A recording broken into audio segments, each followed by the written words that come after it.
Je vous salue tous au nom de notre Seigneur Jésus-Christ. Je vous prie d'inviter le peuple et de partager la vidéo. Nous allons manger, on ne va pas mettre longtemps, mais nous allons manger les profondes choses par la grâce de Dieu. Donc, que le Seigneur vous bénisse. Je sais qu'il y a beaucoup de prédicateurs pour le moment, donc il faut essayer de laisser aussi la place aux autres. Que le Seigneur vous bénisse. Vous allez m'excuser parce que je commence en retard. C'était prévu à 20 h, mais je commence à 20 h, je ne sais pas moi combien déjà là, bientôt 30. Et pourquoi on va être un peu bref. Mais par la grâce de Dieu, on va partager la nourriture de ce soir. Nous allons prier. Éternel, parle-nous ce soir. Instruis-nous dans le nom puissant de Jésus. Que nous soyons attentifs à t'écouter. Parce que toi, tu as commencé à parler depuis le commencement. Et même avant le commencement, tu parlais toujours. Et ton parler nous donne la vie. Voilà pourquoi nous te prions, Seigneur, de nous parler ce soir. Au nom de notre Seigneur Jésus-Christ. Amen. Voilà, rapidement, nous allons prendre les Écritures. Nous sommes dans quel livre? Je vais chercher les livres. Que le Seigneur vous bénisse, que le Seigneur vous bénisse aussi. Hébreux chapitre 10, le verset 5 à 7. C'est là où nous allons lire aujourd'hui. Hébreux chapitre 10, le verset, ça gêne, 5-7. Nous lisons au nom de Jésus. Hébreux 10. C'est pourquoi Christ entra dans le monde, dit, tu n'as voulu ni sacrifice, ni offrande, mais tu m'as formé un corps.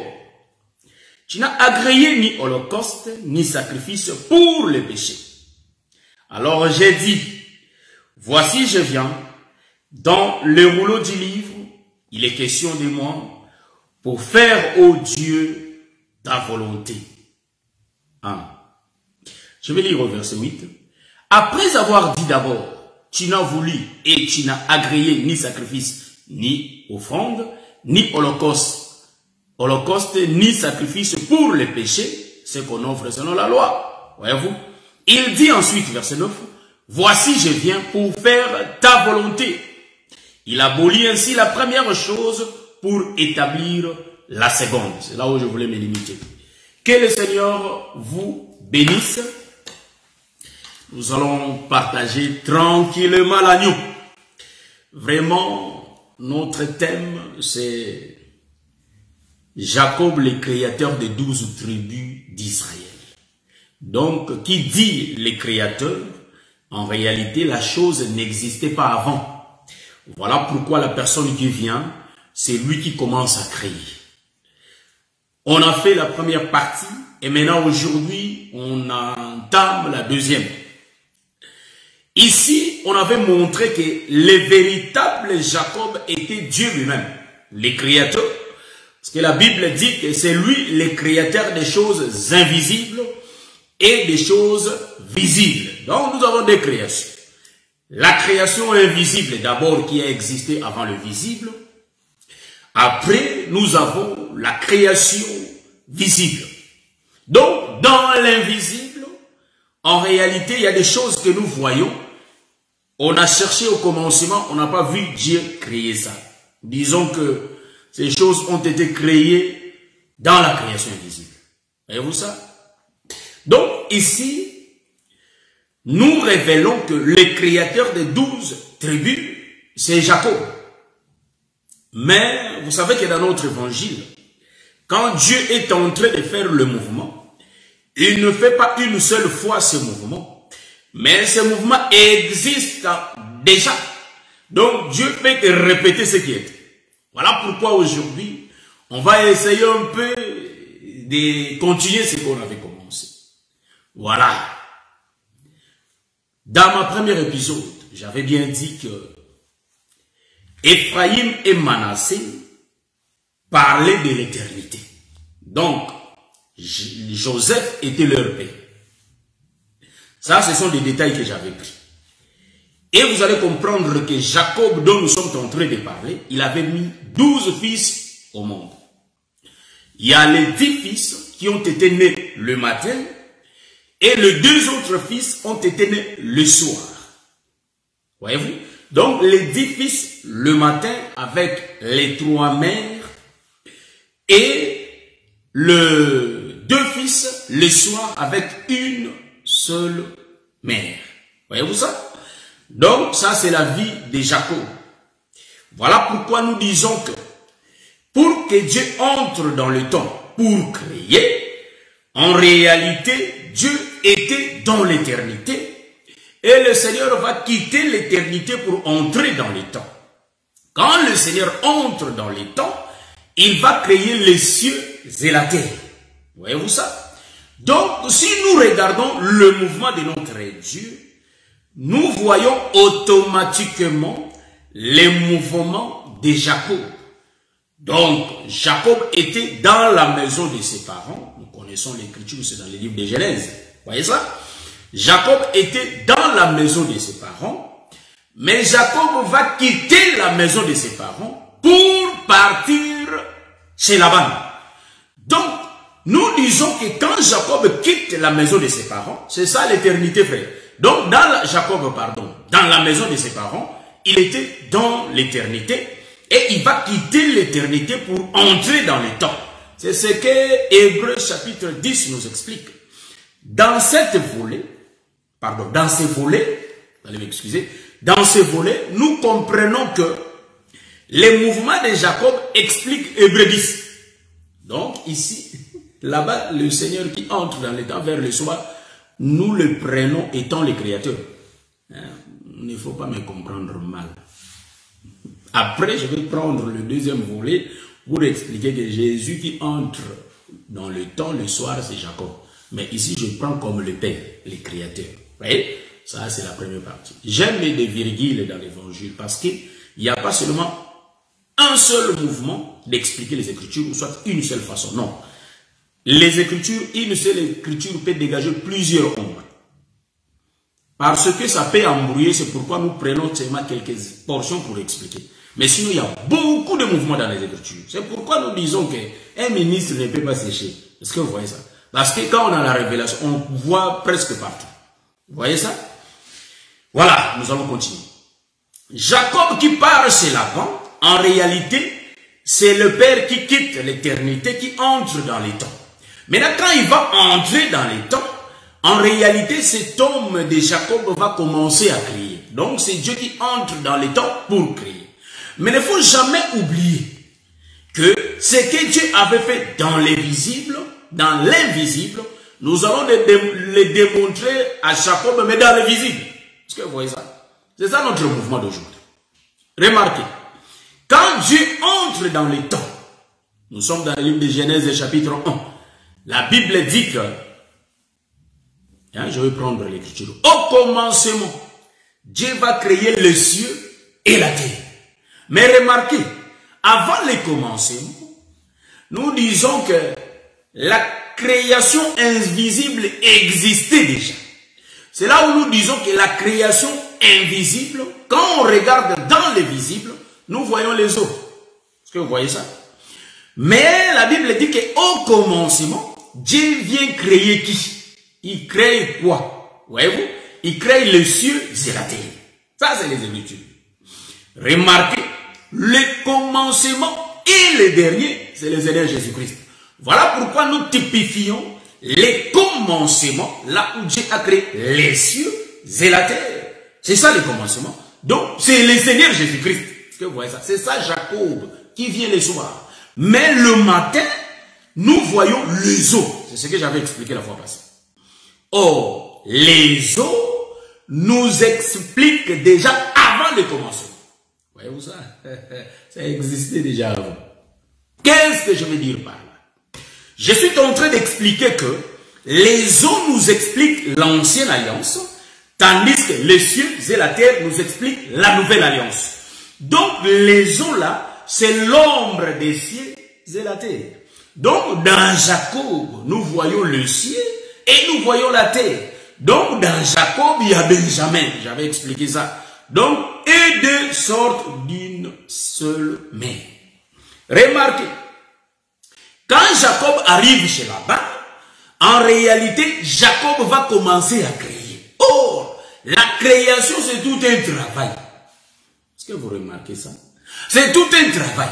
Voilà pourquoi il va travailler 7 jours. Est-ce que vous voyez ça? Ça j'aime. Il va travailler 7 jours et il va répéter aussi le travail 7 jours. Cela veut dire quoi? Les chiffres 7 expliquent les chiffres du travail ici. Hein, donc, ça j'aime. Ça j'aime. Que le Seigneur vous bénisse, vous tous qui nous suivez. Ouais. Donc, les chiffres 7, il n'y a pas la perfection ici. Est-ce que vous voyez ça? Vous allez m'excuser parce que je fais le mouvement. Donc, le chiffre 7, c'est le chiffre du travail. Là où Jacob avait travaillé 7 jours. Il travaille 7 jours le matin et il va travailler 7 jours le soir. Voyez-vous ça? Donc, en réalité, les prix d'une femme coûtent 7 jours de travail. Voyez-vous ça? Or, la femme dont Jacob faisait allusion, le matin, en réalité, je suis dans la révélation. Il ne faut pas me comprendre mal. Je suis dans les airs. Il faut comprendre que les femmes étaient à 3. Est-ce que vous voyez ça? C'était les 3 femmes de Jacob.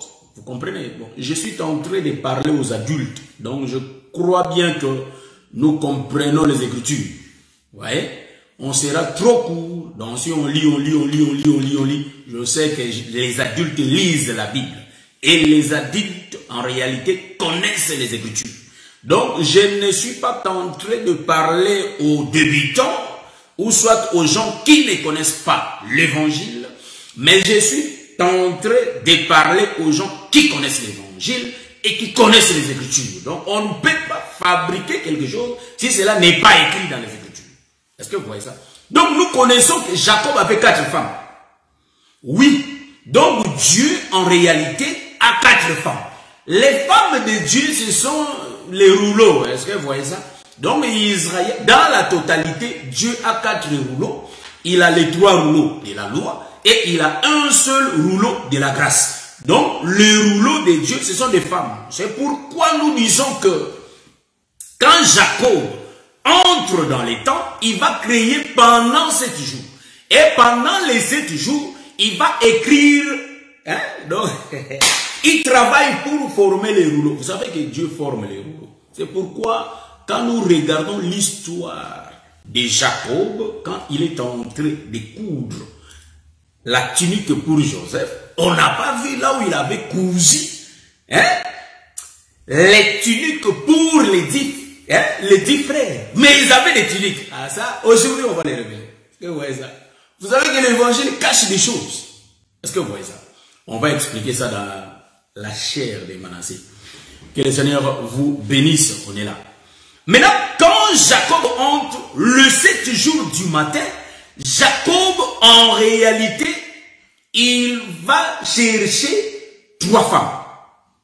Donc, les 3 femmes, Joseph ne peut jamais prendre une seule femme le premier jour du travail. Pardon, les 7 jours du travail du matin. Impossible. Ça ne va pas marcher. C'est pourquoi, étant un prophète, étant le créateur, il va prendre 3 femmes. Dans les 3 femmes, ce sont les 3 rouleaux, nous connaissons dans l'évangile. Voyez-vous ça? Les 3 rouleaux. Et Jacob va commencer à mettre son empreinte. Est-ce que vous voyez ça? Il commence à mettre son empreinte sur le femme. En d'autres termes, les rouleaux, ce sont des femmes là où Jacob est en train d'écrire. L'écriture de Jacob, c'est les 10 commandements. Donc, en d'autres termes, c'est les 10 fils. C'est pourquoi il a eu 10 fils. Donc, il avait 3 femmes. Et sur les 3 femmes, il avait eu 10 fils. Voilà, c'est ce que je voulais dire. Comprenez-moi. Donc, les 10 fils expliquent la loi, les 10 commandements. Il a travaillé 7 jours pour avoir les 10 fils. Ça, c'était le matin. Or, Jacob qui travaille 7 jours le matin pour avoir les 10 fils, pour avoir les 3 femmes, vous allez me poser la question de savoir. Mais noir sur blanc, quand Jacob avait travaillé 7 jours, Jacob avait eu seulement Léa et sa servante. Mais en réalité, troisième femme n'était pas encore là par rapport à noir sur blanc. Remarquez, vous allez comprendre que dans le rouleau, Dieu a écrit ça au fur et à mesure. Est-ce que vous voyez ça? Dieu a écrit le rouleau au fur et à mesure. Voilà pourquoi vous allez comprendre que même quand Jean-Baptiste était venu, vous allez remarquer qu'il était toujours le 10e fils de Jacob, le prophète Jean-Baptiste. Est-ce que vous voyez ça? Donc nous comprenons que le temps de Jean-Baptiste sur la terre, c'était le temps où, hein? J'explique ça, il faut bien me comprendre. C'était Jean-Baptiste vient étant le dernier prophète. Le dernier prophète, c'est le Seigneur Jésus-Christ. Nous connaissons. Avant le dernier prophète. Donc nous disons, le 10e fils quand il est né. Nous comprenons que quand le 10e fils vient, nous comprenons que c'était le temps de Jean-Baptiste. Je vais aller vérifier les Écritures après, mais comprenez-moi. C'était Jean-Baptiste. Oh, quand Jean-Baptiste vient, en réalité, nous comprenons que Rachel était déjà dans les mariages. Est-ce que vous voyez ça? Rachel était déjà dans les mariages et sa servante était déjà là. Est-ce que vous voyez ça? Donc nous disons que quand Rachel entre dans le mariage, vous allez comprendre que c'était bien le soir, mais nous disons que c'était le matin. Pourquoi je l'ai dit? Parce que Joseph n'était pas encore venu. Est-ce que vous voyez ça? Joseph n'était pas encore venu. Mais quand Joseph vient, nous comprenons que c'est le soir. Donc, quand Rachel entre, après quelques temps, elle avait eu son fils. Est-ce que vous remarquez ça? Mais en réalité, quand Rachel était entrée, c'est sa servante qui avait d'abord eu le fils. Est-ce que vous voyez ça? Avant Rachel. C'est là où je suis. Donc, Joseph qui représente Christ et les enfants de la servante de Rachel qui représente toujours le prophète de l'ancienne alliance. Je vais passer. J'ai mis longtemps. Mais remarquez, quand Dieu entre, il crée le ciel et la terre, mais la Bible dit que la terre était informe. Donc, Dieu va faire du travail dans la vie de Jacob. Il y a du travail à faire dans la vie de Jacob. Vous voyez ça? C'est pourquoi Hébreu nous dit que tu vas former, il y avait du travail à faire. Donc, pour être formé, c'est du travail. Tu vas former un corps. Mais remarquez, quand nous rentrons dans les jardins, vous allez voir que le ciel, il n'y avait pas de travail. Mais sur la terre, il y avait du travail. C'est pourquoi, vous allez comprendre, Dieu a fait d'abord du travail dans le livre de la Genèse, avec Adam, dans les jardins, et l'esprit était venu entrer. Donc, l'esprit, c'est le ciel, et le corps d'Adam, c'est ça la terre, qui était informe et vide. Il faut que Dieu donne la forme à Adam. Donc, c'est ça, la terre. Mais remarquez une chose. Quand nous rentrons, nous allons dire que Jacob fait la même chose. Jacob prend des femmes. Dans des femmes, il y a du travail à faire. Quand il établit des rouleaux, pour établir des rouleaux, il faut 7 jours de travail. Et quand il finit son travail, c'est-à-dire le travail qu'il a fait 7 jours, donc nous comprenons, il a formé des rouleaux. Et sur les rouleaux, il commençait à écrire. Est-ce que vous voyez ça? Il commençait à écrire. Donc, les écritures sur les rouleaux sont des terres. Est-ce que vous voyez ça? C'est des épouses. Les rouleaux, c'est des terres. Et nous remarquons que les écritures sur les rouleaux, c'est ça les 10 fils, les 10 commandements, c'est ça la loi. Est-ce que vous remarquez ça? Donc si nous rentrons là où Dieu commence à créer au commencement, vous allez voir que les eaux précédaient déjà le ciel et la terre. Donc, c'était la loi. Donc nous disons que c'était l'ancienne alliance. Mais remarquez, l'écriture dit que l'esprit de l'Éternel mouvait sur les eaux. Est-ce que vous voyez ça? L'esprit de l'Éternel mouvait sur les eaux. Ça, on va expliquer. Hein, je vais porter mes lunettes comme d'hab. Je vais expliquer les eaux et l'esprit de l'Éternel. Commençons d'abord par l'esprit de l'Éternel. Nous disons que l'esprit de l'Éternel, en réalité, c'est ça les prophètes. C'est ça les 12 fils. Est-ce que vous voyez ça? C'est ça le prophète, c'est ça les 12 fils. Pourquoi je l'ai dit? Parce qu'en même temps, les enfants de Jacob jouent le rôle du peuple, en même temps, ils jouent le rôle de prophète. Mais quand nous regardons les eaux, il y a l'explication dedans, il y a la différence. Je vais donner l'explication. L'esprit de l'Éternel, c'est ça les 10 fils, pardon, de Jacob. L'esprit de l'Éternel, c'est les 10 fils de Jacob. Et les autres, c'est les 10 fils de Jacob. Ça, j'aime. Hein?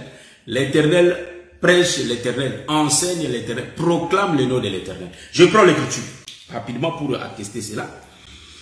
L'esprit de l'Éternel. On va expliquer l'esprit de l'Éternel. C'est quoi l'esprit de l'Éternel? Jean chapitre 4, le verset 24, je crois.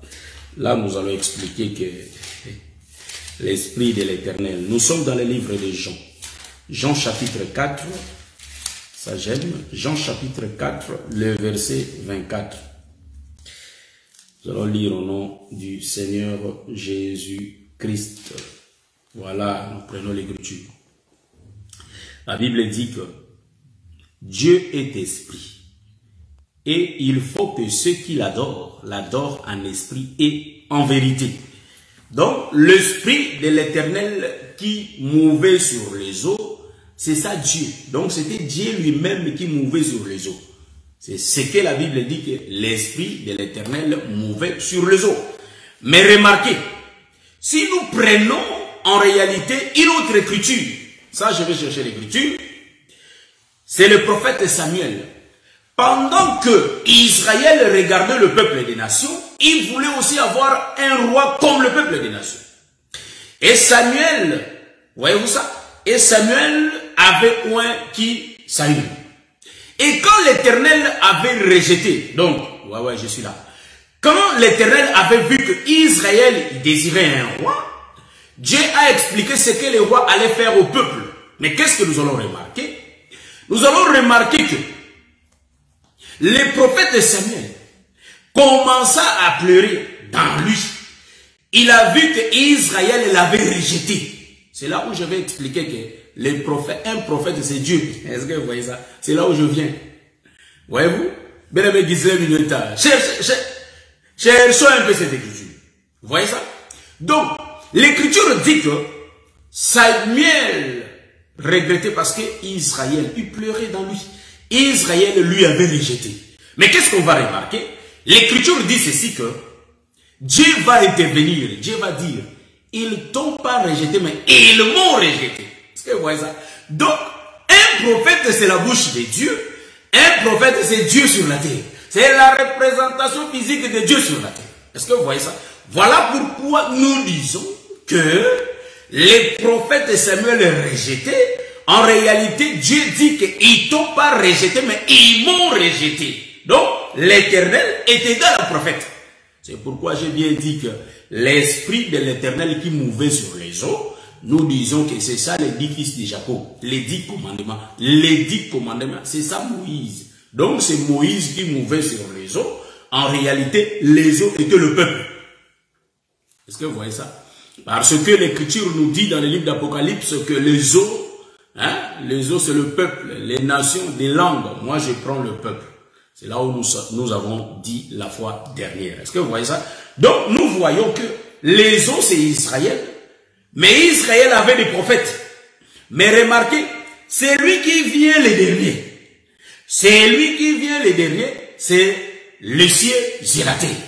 Mais ce qui fait la différence, en réalité, nous voyons que les cieux, il n'y avait pas du travail. Mais la terre avait du travail. C'est ça, Jacob.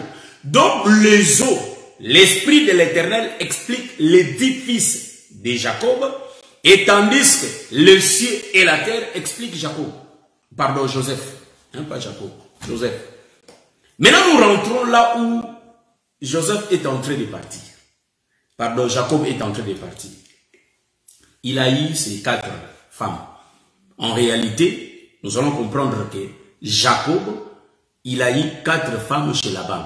Donc, chez Laban, nous voyons Jacob qui explique la loi et qui explique la grâce. Donc, la maison de Laban, c'est la Bible, frère. Est-ce que vous voyez ça? La maison de Laban, c'est la Bible. Donc, 1 Samuel chapitre 10, le verset 18. Frère, je vais reprendre, je vais lire l'écriture. Que le Seigneur bénisse bien-aimé car vous avez cherché l'écriture.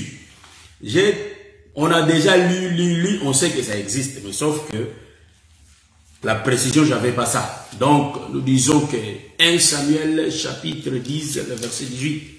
Vous voyez ça? 1 Samuel, nous sommes dans le livre 1 Samuel chapitre 10, le verset 18. Nous allons lire rapidement au nom de notre Seigneur Jésus-Christ. La Bible dit ceci. Et il dit aux enfants d'Israël, ainsi parle l'Éternel, le Dieu d'Israël. J'ai fait monter d'Égypte Israël, et je vous ai délivré de la main des Égyptiens et de la main de tous les royaumes qui vous opprimaient. Et aujourd'hui, vous rejetez votre Dieu, qui vous a délivré de tous vos maux et de toutes vos souffrances. Et vous lui dites, établis un roi sur nous, présentez-vous maintenant devant l'Éternel, selon vos tribus et selon vos milliers. Voilà. Donc, bien aimé, vous allez remarquer, il y a la partie là où l'Éternel dit que ils t'ont pas rejeté, mais ils m'ont rejeté. Ça, je n'ai pas voulu descendre. Nous allons continuer notre enseignement. Donc, un prophète, c'est la représentation de Dieu sur la terre. Est-ce que vous voyez ça? C'est ça l'édifice. Je viens dire, la maison de Laban, c'est ça la Bible qui explique et la loi et la grâce. Mais il y a la présence d'un homme qu'on appelle Jacob. Voilà pourquoi l'Écriture dit dans le livre des Hébreux que dans les rouleaux du livre, il est question de moi. Donc la personne dont il est question, c'est Jacob. Donc Jacob, c'est lui-même le créateur des 12 tribus. C'est lui-même le fils des 12 tribus. Est-ce que vous remarquez ça? C'est Jacob qui entre dans la maison de Laban. C'est ça la Bible, frère. Jacob entre dans le temps. La maison de Laban. C'est ça le temps. Donc quand Jacob entre, il a 3 femmes et la 4e le soir. Donc il a 4 femmes. Et dans la maison de Laban, ça commence à nous expliquer la vie de Jacob dans la maison de Laban. Donc nous comprenons que Jacob, en réalité, il va avoir les 11 fils. Est-ce que vous remarquez là-bas? Hein, je vais vérifier. Je vais vérifier l'écriture. Je vérifie l'écriture. Supportez-moi. Donc, je vais expliquer, je vais vérifier l'écriture. Parce que quand l'autre était né, il fallait qu'il parte. C'est pourquoi j'avais expliqué ça. Je vais voir ça rapidement. Voilà, je vais chercher ça. Il y a un fils, quand il sera né, il faut qu'il sorte. Hein? Je cherche ça sur le Google. Supportez-moi, je suis en train de chercher. Voilà, ils sont... Vous allez, ceux qui ont vu l'écriture aussi, ils peuvent m'aider. Rapidement, vous pouvez aussi m'aider. Donc, ils vont partir. Voilà. Je vais chercher ça rapidement. Je vais écrire la Bible. Voilà. Je cherche l'écriture rapidement. Et ceux qui ont vu l'écriture, Genèse chapitre 37, je crois, le verset 44, si je ne me trompe pas. Non, c'est pas ça l'écriture que je cherche. Voilà. Je cherche la naissance de Joseph. Attends, je vais chercher la naissance de Joseph. Voilà. Supportez-moi, je cherche l'écriture. Voilà, je cherche l'écriture rapidement. Voilà.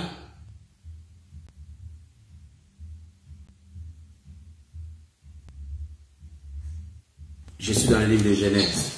Rapidement.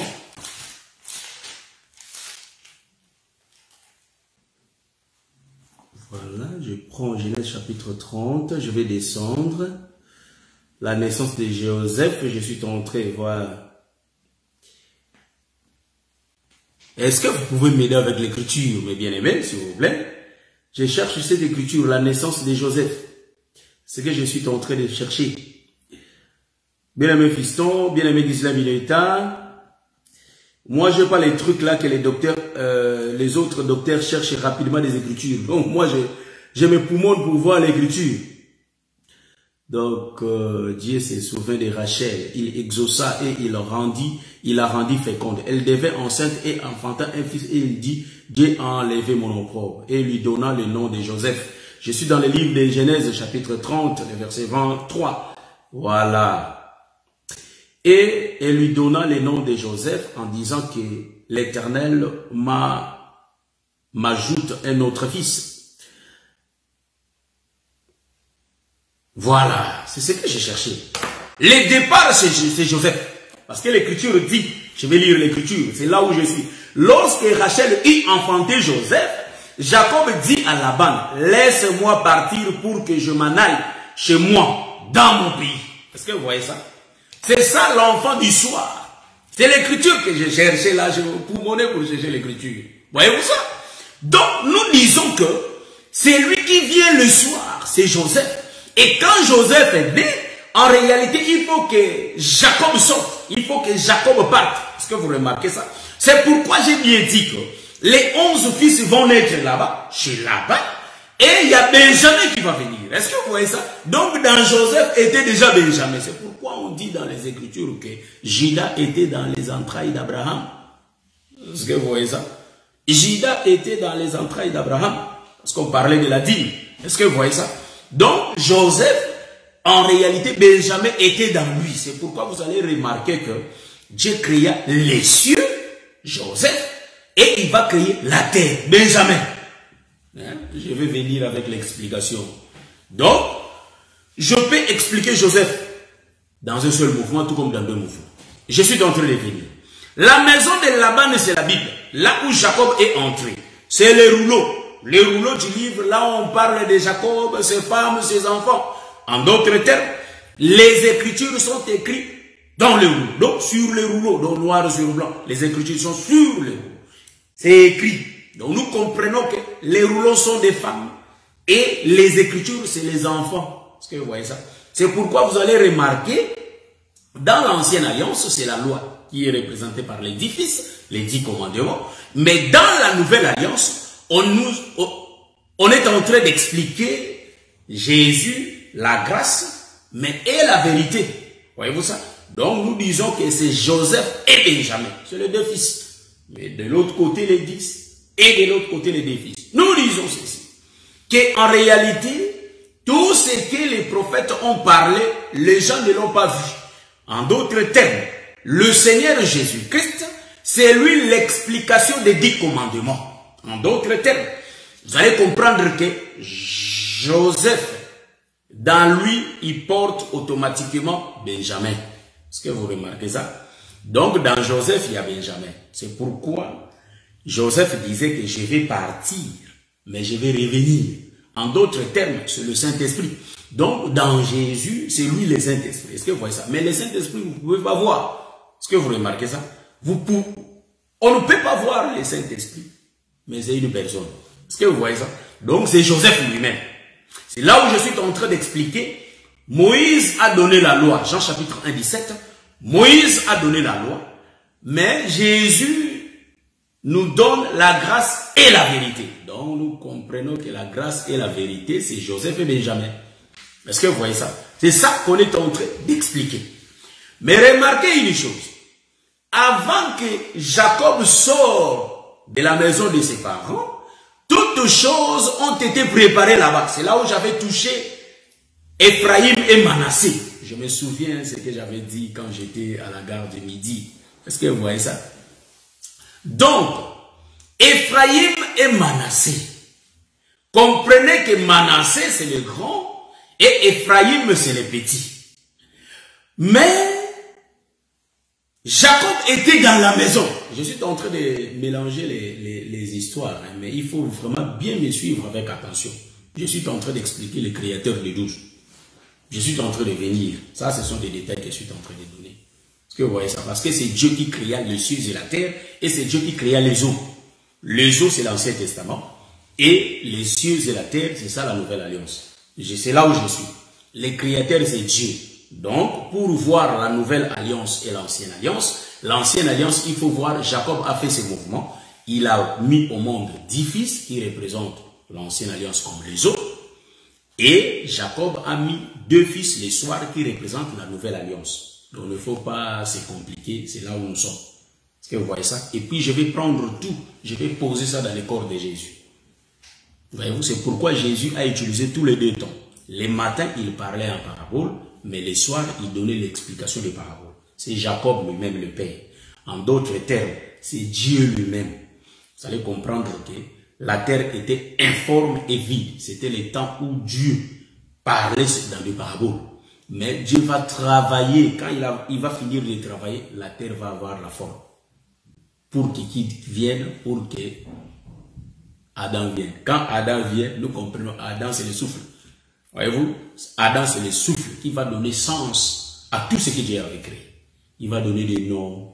Est-ce que vous voyez, c'est là où je viens. Mais que le Seigneur nous fasse grâce. Voilà, c'est ça. J'entre dans l'éternité. Dans l'éternité, vous allez comprendre que les choses se préparaient. Joseph a mis au monde 2 enfants. Les 2 enfants là, c'est qui et qui? C'est Manassé et Ephraïm. Mais remarquez, pour que Israël sorte de l'Égypte, en réalité, l'agneau va mourir. Donc l'agneau là, c'est Joseph, hein? Parce que Joseph va mourir pour que, en réalité, Jacob et toutes ces femmes sortent de la maison de Laban. Donc ici, nous comprenons que l'agneau qui va mourir, en réalité, c'est Ephraïm. C'est pourquoi j'avais dit la fois passée que Jacob va croiser ses bras. Mais les enfants sont amenés par qui? Par Joseph. Les enfants sont les enfants de Joseph. Mais vous allez remarquer que Jacob, c'est-à-dire ses petits-fils sont devenus ses enfants. Ouais. Ils sont même des tribus en Israël. Est-ce que vous avez vu la tribu de Joseph? Ça vous avez vu? Est-ce que Joseph avait une terre? C'était Manassé et Ephraïm. Est-ce que vous voyez ça? Donc nous disons, ils étaient les enfants de Jacob. C'est pourquoi j'ai dit, Joseph, quand il vient dans la chambre là où Jacob était, nous disons que Jacob dans la chambre malade, parce qu'il était dans son soir, nous comprenons que Jacob va partir et Joseph va remplacer. Donc Jacob et Joseph, c'est la même personne. Est-ce que vous voyez ça? Dans la chambre, là où l'œuvre s'est manifestée, là où Jacob avait croisé les bras, nous comprenons que les bras de Jacob, ça expliquait la croix. Et nous avons bien dit que Joseph, c'est lui Jacob. C'est la même personne. C'est pourquoi Joseph, quand il amène les enfants, on peut faire une virgule. Vous savez que moi j'aime des virgules. Quand on fait une virgule, cela veut dire que c'est Joseph qui était entré dans les temps. Joseph est l'ombre de notre Seigneur Jésus-Christ qui va entrer dans les temps et qui va ramener le peuple que Dieu n'avait pas eu. Donc Dieu, c'est Jacob seul dans sa chambre et Joseph va ramener. Étant le fils, l'ombre de Jésus-Christ, entrer dans les temps, il va ramener 2 peuples, Manassé et Ephraïm. Manassé, l'ombre d'Israël, et Ephraïm, l'ombre des nations. Est-ce que vous remarquez la virgule que j'ai faite là? Voilà, c'est ça la virgule. Mais remarquez dans la chambre. Dans la chambre, Joseph amène les enfants. Et maintenant, Jacob va croiser ses bras. En réalité, vous allez comprendre le croisement des bras de Jacob. Ça explique la croix. Mais le bras droit va se poser. J'avais expliqué ça, mais je reprends ça pour que je puisse donner des détails. Là-bas, j'étais embrouillé à la gare du midi. Donc, en réalité, quand il va croiser ses bras, le bras droit va tomber sur le petit frère. Vous savez ça? Ça, j'aime. Mais le bras gauche tombe sur Manassé. Parce que Manassé, c'est le grand frère. Pourquoi? Ce que j'aimerais dire, c'est que Dieu va dire à Moïse, je fais sortir Israël par ma droite. Donc, en réalité, la droite de Dieu, nous connaissons, nous sommes de l'évangile, explique la puissance, explique la force. La droite, c'est les lions qui va dévorer le petit frère. Est-ce que vous voyez ça? C'est la loi, frère. Est-ce que vous comprenez ça? Maintenant, quand la loi tue le petit frère, c'est là où le miel va sortir. Je viens. Il croise ses bras. Il pose la main droite sur Ephraïm. Or, la main droite explique la loi. Donc, nous comprenons que Ephraïm, c'est l'ombre de notre Seigneur Jésus-Christ qui passe sur l'œuvre de la croix. Est-ce que vous voyez ça? Maintenant, le bras droit, ça explique la loi, la force qui va tuer Ephraïm. Mais le bras gauche, vous voyez ça? Le bras gauche explique la grâce. Donc c'était le Père, explique la grâce. Mais la grâce tombe sur qui? Sur Israël qui est... Ah, ça j'aime, hein? J'aime ça. Tombe sur Moïse. Est-ce que vous voyez ça? Parce que ici, il y a deux enfants. Le petit frère, c'est Ephraïm. Le grand frère, c'est qui? C'est bien Manassé. Or, j'ai pas pris les deux fils de Joseph comme on prêche d'habitude que ce sont le peuple Israël et nation. Non, moi j'ai pas pris ça comme ça. Parce que nous allons faire nos autoroutes, est-ce que vous voyez ça? Mais j'ai pris les deux fils de Jacob comme les envoyés. Donc comme le prophète Moïse et le prophète de Jésus. Est-ce que vous voyez ça? C'est ce que j'ai pris. Hein? Donc nous disons que, c'est pourquoi nous disons que le ministre que le Seigneur a donné la révélation, ils ne peuvent pas sécher. Parce que dans la révélation, on peut, les choses qu'on ne peut pas expliquer par rapport à la doctrine. Mais dans la révélation, il y a toujours l'explication. C'est pourquoi dans la doctrine, on voit des contradictions. Parce que Jésus n'a pas donné la révélation à tout le monde. Mais Dieu nous a donné les saints la révélation. C'est pourquoi nous nous expliquons les contradictions de la Bible par rapport à la lettre. Mais d'autres confessions, nous disons que des groupes de prière ont des problèmes à expliquer ces choses. Voyez-vous? Mais nous, le Seigneur nous a fait la grâce. On ne peut pas se glorifier, mais nous allons vers eux pour leur présenter toujours le Seigneur. C'est pourquoi même le frère Pierre, ils n'ont pas dit que les gens là ne connaissent pas. Mais vous allez remarquer que le frère Pierre était parti aussi chez les païens pour prêcher. Le frère Paul aussi. Est-ce que vous remarquez ça? Oui. Donc, vous allez remarquer ici que les bras droits, c'est la loi. Donc, c'est les 10 frères de Joseph qui va prendre Joseph et les mettre dans un trou. Est-ce que vous remarquez ça? C'est les 10 frères qui sont réunis. Ils se sont réunis comme un seul homme pour tuer en réalité leur frère Joseph. Donc, les bras droits, c'est la force, c'est la loi, c'est les 10 frères. Et vous allez remarquer que quand j'entre dans l'histoire de Joseph et ses frères, donc le bras droit explique ces 10 frères qui se sont réunis comme un seul homme pour tuer leurs frères. Est-ce que vous remarquez ça? Donc, en d'autres termes, nous disons c'est Caïn qui va tuer son petit frère. Le petit frère, c'est qui? Le petit frère, c'est notre frère Abel. Est-ce que vous remarquez ça? Maintenant, les bras droits tombaient sur le petit frère. Mais les bras gauches étaient tombés sur qui? Sur le grand frère. Est-ce que vous voyez ça? Donc, si Moïse n'était pas mort, je suis en train d'expliquer, c'est ça les mouvements, il faut regarder. Si Moïse n'était pas mort pour le peuple, parce que Dieu lui traitait avec faiblesse, Moïse représente tous les prophètes de l'ancienne alliance. Dieu les traitait avec faiblesse. C'était la grâce sur eux. Est-ce que vous remarquez? Mais pour Jésus, c'était la loi sur lui. Hein? Vous comprenez très bien. Donc, on va faire des virgules de mouvement. Nous allons virguler. Donc, le croisement des bras. Je suis là dans le croisement des bras. Je m'assois là, dans le croisement des bras. Ça explique deux prophètes. Le prophète du matin et le prophète du soir. Mais vous allez remarquer, quand Jacob croise ses bras, il est l'ombre du Père. Le Père va poser son bras gauche chez les grands frères. Pourquoi? Parce que Moïse ne peut pas mourir sur le peuple. Voilà pourquoi quand Dieu va envoyer Moïse, il va dire que enlève tes chaussures. Est-ce que vous voyez ça?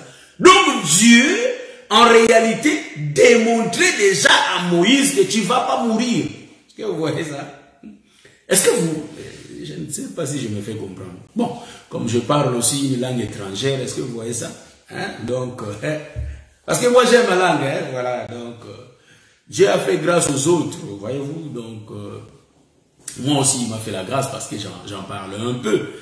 Mais je suis vraiment doué, les gars. C'est vrai, ça, les gars. Doué. Parce que je suis né avec. Voilà.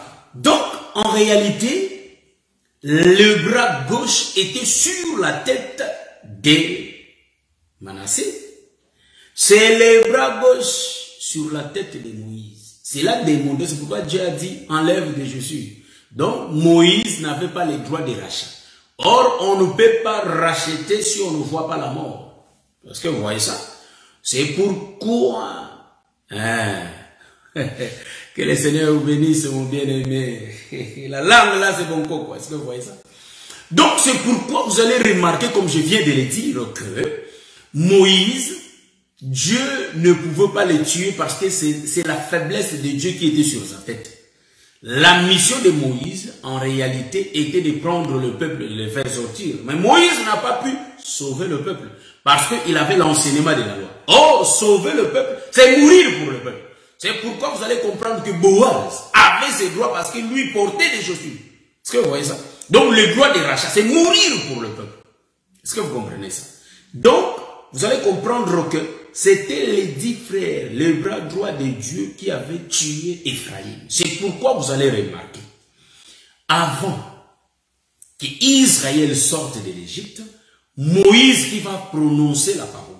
Quand Moïse dit au peuple de prendre l'animal, il commence à détailler l'animal. En réalité, nous allons comprendre que Moïse, il est l'ombre de la loi. Parce que Moïse, c'est l'écriture, frère. Hein? Moïse, c'est une personne, mais Moïse, c'est aussi l'écriture. Parce que le frère Paul dit, quand vous lisez Moïse, voyez-vous ça? Donc Moïse et les Écritures. Est-ce que vous voyez ça? Voilà, c'est ça. Donc ici, vous allez comprendre que Moïse dit, prenez l'agneau. Exode chapitre 12. Hein, je suis dans le verset 3. Bon, je vais lire ça. 3, et puis je vais sauter, je vais lire le verset 5. Il va détailler aussi l'agneau. Exode, je suis là. Exode chapitre 12. Le verset 3. Parlez à toutes, donc c'est Dieu qui leur dit de parler, Moïse et Aaron. Il dit, parlez à toute l'assemblée d'Israël et dites, les 10e jour de ce mois, on prendra un agneau. Voyez-vous? Les 10e jour de ce mois. Voyez-vous ça? Donc nous comprenons que les 10e jour, donc c'est les 10 commandements. Donc la loi oblige de prendre un agneau. Et puis les détails de l'agneau viennent au 5e verset, je crois, si je ne me trompe pas. Je veux lire ça rapidement. Ce sera un agneau sans défaut, mâle âgé d'un an. Vous pourrez prendre un agneau ou un chef. Vous voyez ça? Ça pour que Israël sorte de l'Égypte. Moïse dit au peuple de tuer. Donc en d'autres termes, c'est pourquoi j'avais expliqué les eaux. C'est l'édifice de Jacob. L'esprit de l'Éternel qui mouvait sur les eaux, c'est l'édifice de Jacob.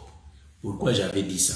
Parce que si nous regardons dans la première position, nous voyons les fils de Jacob étant le prophète, l'esprit de l'Éternel. J'ai démontré ça avec l'écriture de Samuel, là où Dieu dit qu'ils t'ont pas rejeté, c'est moi. Parce que Samuel, en réalité, il représentait Dieu sur la terre. Dans Samuel, il y avait quoi? Il était prophète et sacrificateur, Samuel. Et vous allez voir que dans Moïse, il était prophète, son frère sacrificateur. C'est pourquoi j'ai expliqué que Moïse et Aaron, c'est une seule personne qu'on appelle Moïse. Voyez-vous? Parce que quand Moïse donnait la loi, c'est Aaron qui expliquait ce que Moïse parlait. Mais on n'a pas cité les noms d'Aaron. On cite toujours Moïse nous a appris. Mais pour que vous puissiez comprendre cela, c'est pas Aaron qui parlait pour que vous compreniez. Vous voyez, parce que le langage de Moïse était embarrassant. Vous voyez ça? Mais on ne cite pas Aaron. Est-ce que vous comprenez ce que je dis? Aaron n'est pas cité. Mais tandis que c'est Moïse qui est cité. Voilà pourquoi je vais expliquer Moïse, Aaron dans les corps de Joseph. C'est là où je suis. Vous savez, ces choses sont très profondes. Et ça nous demande vraiment beaucoup de maîtrise pour les éclairer. Voyez-vous ça? Donc, vous allez remarquer que Moïse donne l'ordre. Ça venait de l'Éternel, nous le savons. Mais quand Moïse parle, nous comprenons que c'est la loi donnée au peuple. C'est pourquoi Israël va entrer dans ces choses. Voyez-vous ça?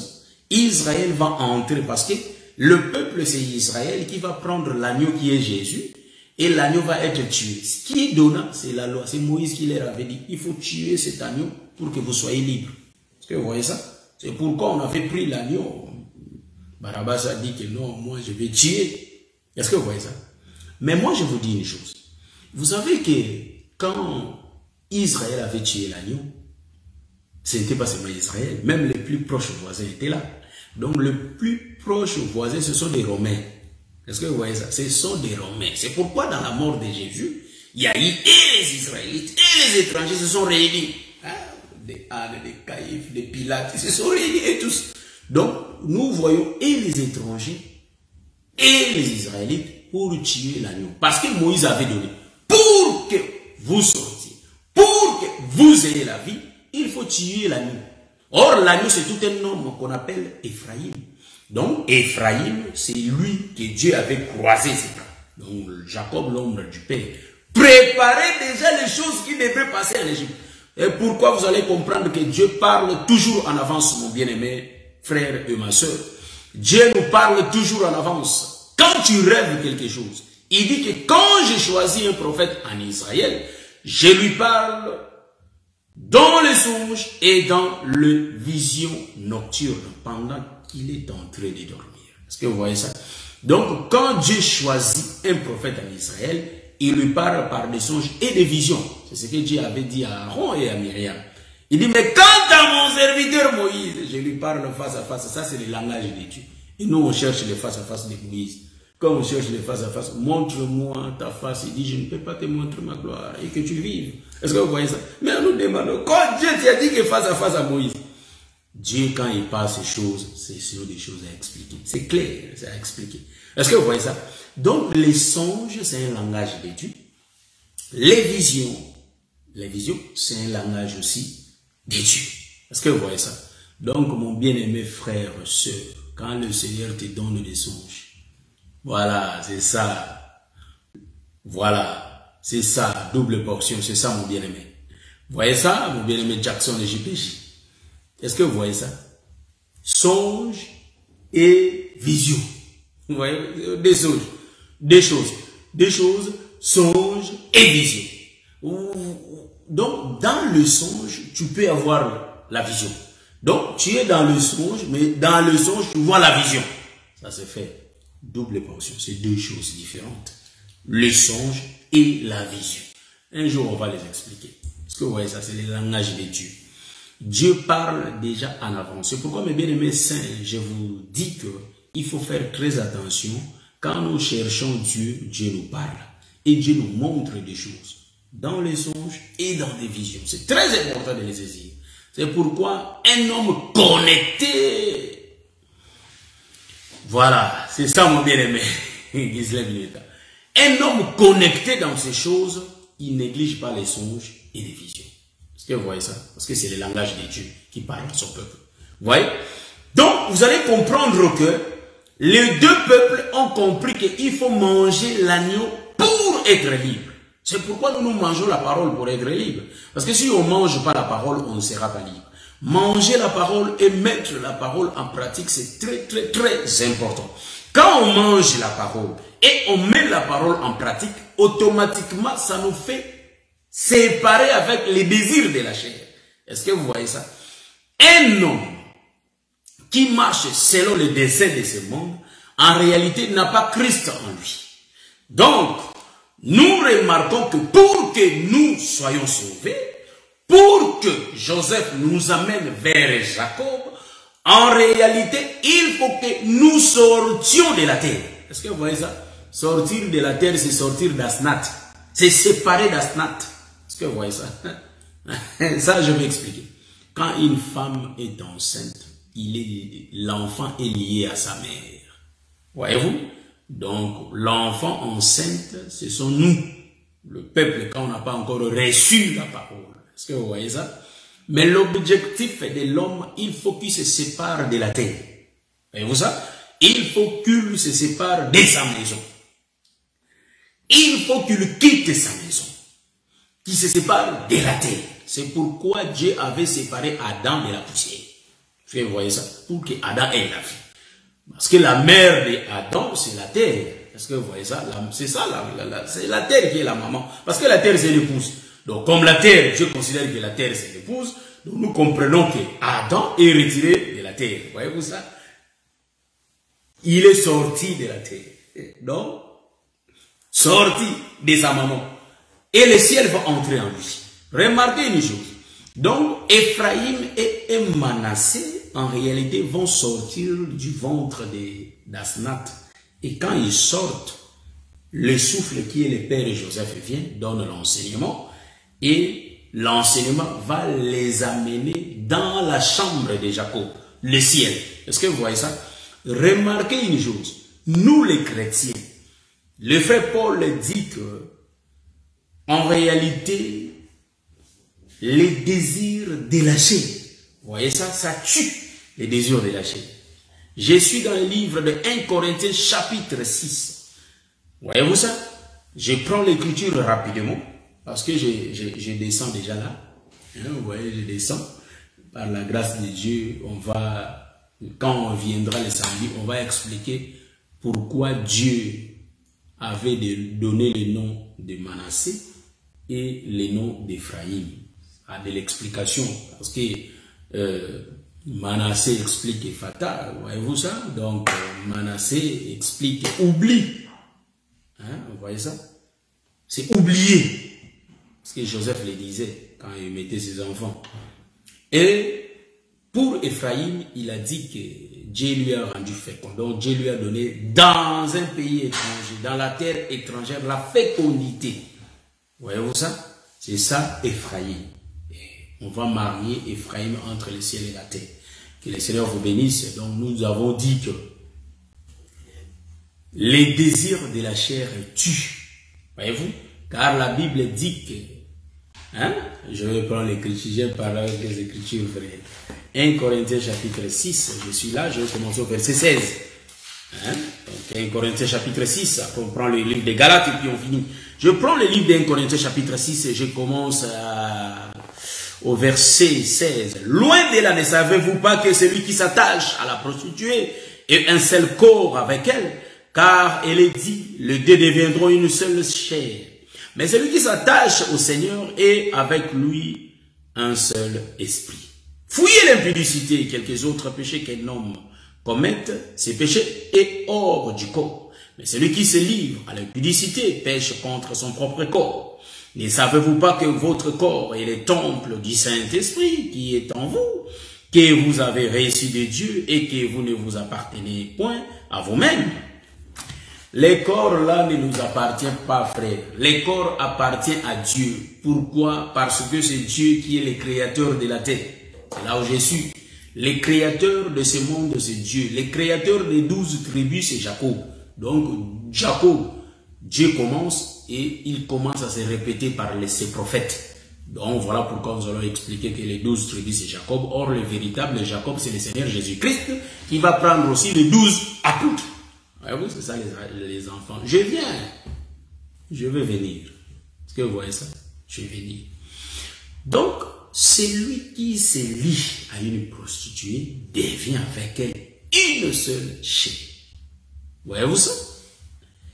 Quand la personne devient avec une prostituée une seule chair, en réalité, la prostitution entre, excusez, aussi en lui. Donc, entre en elle, la personne, voilà, c'est ça. Entre en elle. Mais remarquez une chose. Mais c'est lui qui se lie au Seigneur.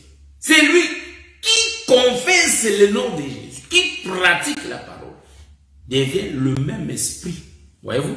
Donc, l'autre est charnel, l'autre est esprit. La prostituée est charnelle, mais le Seigneur est esprit. Est-ce que vous voyez ça? Donc, nous étant dans la chair, nous comprenons que nous avons l'esprit et la chair. C'est ça, Adam. Mais remarquez une chose. Si nous écoutons la parole et que nous ne mettons pas cette parole et que nous ne mettions pas cette parole en pratique, nous allons mourir, frère. Est-ce que vous remarquez ça? Nous allons mourir. Remarquez le livre de Galates chapitre 5 nous montre, hein, au verset, je crois, 18-16, les œuvres de la, c'est-à-dire les œuvres de la chair sont ce que la chair nous pousse à faire. C'est pourquoi, bien aimés chrétiens, chrétiennes, il faut que nous contrôlions notre façon de marcher, notre façon de parler, notre façon de vivre. Parce qu'un chrétien, sa marche représente Jésus sur la terre. Mais nous disons les chrétiens, nous partons dans des communautés, c'est-à-dire dans des assemblées, mais notre façon de vivre ne correspond pas à ce que nous prononçons, frère. Car au milieu de nous, on est encore... Il y a quoi? Il y a quoi? Donc, il y a des camps au milieu de nous, il y a des ennemis. Le serviteur tel, avec le serviteur, l'autre serviteur, ils ne se parlent pas. Le chrétien tel, avec l'autre chrétien, la chrétienne et l'autre chrétienne, ils ne se parlent pas. C'est là où nous nous demandons, est-ce que nous sommes dans quel monde, frère? La Bible dit que Jésus était venu pour réunir les aigles. Si nous sommes les aigles, il faut que nous marchions dans l'unité. C'est pourquoi l'Écriture dit qu'ils se sont réunis comme un seul homme. Or, la réunion des enfants de Dieu, c'est ce qui forme le corps de Jésus. Est-ce que vous voyez ça? Parce que la réunion de Jésus se fait spirituellement. Physiquement, nous sommes dans l'église, mais quand nous mangeons la nourriture du Seigneur, le corps de Jésus, ça dit ça active notre esprit. Donc, la réunion des esprits forme le corps de Jésus. C'est ça qu'on appelle l'église mystique. Voyez-vous, qui n'a pas de défaut. Or, pour que nous soyons inclus dans cette église, il faut que physiquement comme ça, nous ayons une bonne marche. Selon la doctrine. Il faut bannir les œuvres de la chair. Est-ce que vous voyez ça? Voyez-vous qu'ici, dans l'évangile, je le dis toujours, il faut bien vérifier les Écritures. Si on ne vérifie pas les Écritures, on va commencer à créer des camps. Créer des camps. Ça, c'est les camps de l'autre. Ça, c'est les camps de l'autre. Et ça, c'est les camps de l'autre. C'est le frère Paul qui le dit. Le frère Paul dit que je suis d'Apollos. L'autre dit que je suis de Paul. Non. Ce n'est pas Paul qui était mort pour nous. Ce n'est pas Apollos. Mais c'est le Seigneur Jésus-Christ. Apollos plante. Paul arrose, mais celui qui fait grandir, c'est le Seigneur Jésus-Christ. C'est lui qui fait croître. Est-ce que vous voyez ça? Donc, bien aimés, sortons des camps. Si quelqu'un veut nous faire ces fanatiques, nous allons lui dire que Jésus n'était pas... Toi, tu n'étais pas mort pour nous. Donc, c'est Jésus qui était mort pour nous. Est-ce que vous voyez ça? C'est pourquoi nous disons que, bien aimés, changeons notre façon de vivre et notre façon de voir les choses. Est-ce que vous voyez ça? Que le Seigneur vous bénisse. Corrigeons des erreurs. On est au temps de la grâce. Au temps de la grâce, il faut, parce qu'on ne sait pas quand est-ce qu'on va partir, frère. Ouais, nous savons par rapport aux Écritures, nous connaissons, mais bien aimés, vivons cette parole que nous sommes en train de prêcher. Voyez, il faut éviter les ennemis au milieu de nous. C'est ça. Fanatisme. L'autre dit que non, c'est qui prêche là? Ah, c'est le docteur X. Ah, moi je ne peux pas le suivre. Moi je suis du docteur S. Ça c'est la chair. Voyez-vous ça? C'est la chair. Mais or, vous allez comprendre que Dieu a mis dans chaque ministre sa grâce, une portion de sa grâce. C'est pourquoi quand on va développer l'enseignement, nous allons comprendre que Jacob, c'était lui-même qui s'est déversé en 12. Il s'est morcelé en 12. C'est pourquoi quand Judas va prendre sa concubine, il va la couper en 12 morceaux. Pourquoi 12 morceaux? Parce que chaque maison, chaque tribu va recevoir 12 morceaux. Un morceau par tribu. Donc, en d'autres termes, Jésus, c'est la femme. Voyez-vous ça? Et la femme qui va être coupée sera subdivisée en 12. Donc, en d'autres termes, la femme était entière. Mais on a découpé la femme. Pourquoi la femme? Parce que Jésus vient au temps du soir comme la femme. Ouais. Mais cet homme de Jésus avait marché avec Moïse le matin.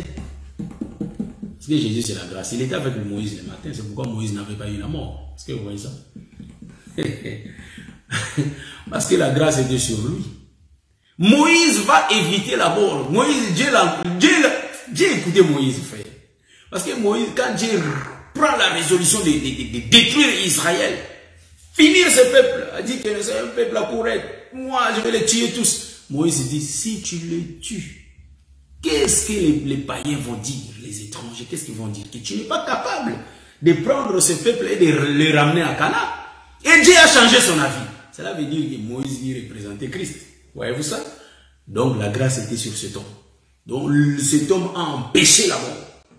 Pour qu'Israël ne meure pas. C'est pourquoi le véritable Moïse, c'est le Seigneur Jésus-Christ qui empêche la mort sur toi, sur moi.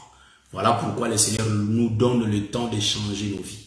Commencez à observer ta vie, je commence à observer ma vie. Là où il y a des erreurs, on est encore en vie. Changeons-les.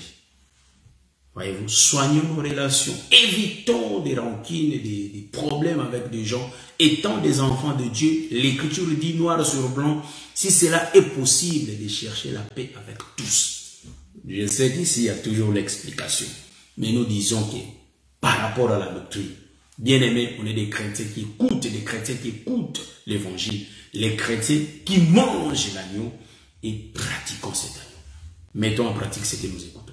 Que le Seigneur vous bénisse et je crois que nous allons nous voir par la grâce de Dieu la semaine prochaine. Donc, que le Seigneur soit avec nous et nous allons rapidement chuter. Que le Seigneur vous bénisse. Donc,